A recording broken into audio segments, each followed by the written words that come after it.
This right here is powerlifter Jade Hertel Jr., and as you can see, he's stronger than he looks. Here we have powerlifting champion Aurelie Guyen deadlifting 150 kg or 330 pounds at 47 kg or 103 pounds. And finally, we have powerlifter Kaylor Woolen deadlifting 445 pounds at the age of 16. Now, these videos may seem strange and you may be asking yourself, how the heck is this possible? These people are rather strong, yet they don't look like it. Well, what if I told you can actually achieve this no matter how tall or small you are? It is possible to be small, yet be stronger than the majority. In past videos, I have mentioned something that you might be familiar with: relative strength and absolute strength. Just to sum it up quickly, relative strength equals how strong you are based on the size of your body, and absolute strength equals how strong you are overall. Basically, how strong you actually are based on how tall or small you are. Just like strength and muscle, relative strength and absolute strength can also be trained differently and even give you different results. Let's say we have two people. Here we got Joe and here we got Fred. Joe is training relative strength with calisthenics and Fred is training absolute strength with weightlifting. Let's say after 30 days, they both do similar exercises: push-ups, pull-ups, benching, and shoulder pressing. This is basically their test. Don't get triggered if I'm wrong, this is just an example. They both do the same reps of each exercise, yet Fred, the weightlifter, is struggling to do push-ups and pull-ups, and Joe, the calisthenics dude, is able to do every exercise with ease. The reason for this is because since Joe is used to his own body weight, he is able to lift relative weight based on what he is used to. Fred, on the other hand, used separate weight higher than his body weight, which didn't really help him much and didn't do much push-ups or pull-ups because he isn't used to his own body weight basically challenging him. He's used to just separate weights with separate muscles. His body weight might be heavier than what he's actually used to since he hasn't mastered his body weight first. Also because of the fact that most of the exercises he did were compound exercises. So TLDR, the more you master your relative strength, the stronger you'll be in all aspects of lifting. Doesn't matter what it is. You'll be able to adapt a lot faster.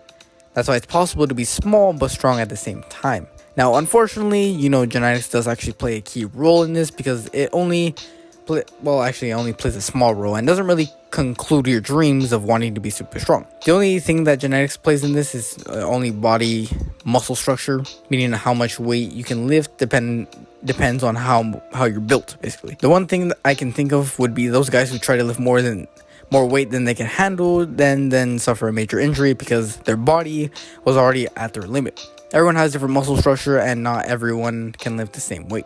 Though people may have more muscle than another person or even you, this doesn't necessarily mean that they're stronger. We build muscle to become stronger, but strength and muscle can be actually trained differently.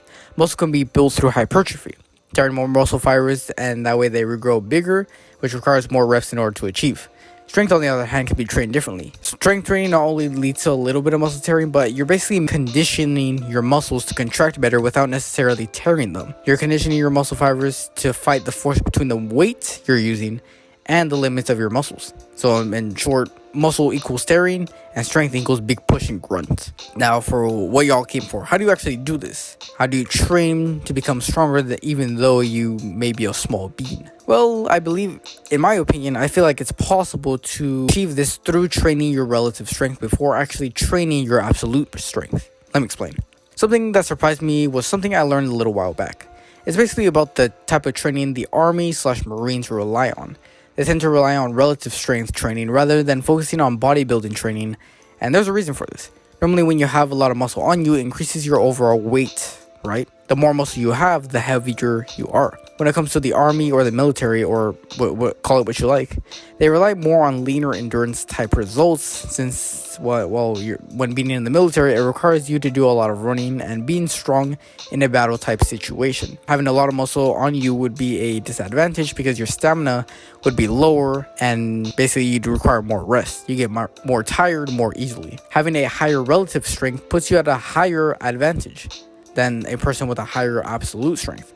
And I'm not saying weightlifting is bad. In fact, it's actually pretty freaking amazing. I'm not gonna lie. But in my opinion, I feel like you could achieve higher strength levels, and I feel like it's possible to be small, but you can actually still be strong through training relative strength. You could master your own body weight first, then move on to heavier and heavier weights. If you think about it, anyone can lift a weight and curl it, right?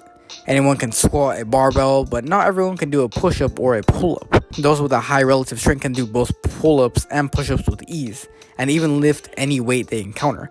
But a person with more absolute strength may struggle to do push-ups or pull-ups because of their lower relative strength. People like Bruce Lee, Jackie Chan, they're all lean, but they're pretty powerful if you think about it. Master your relative strength and you can surpass or be equal to a person with a higher absolute strength.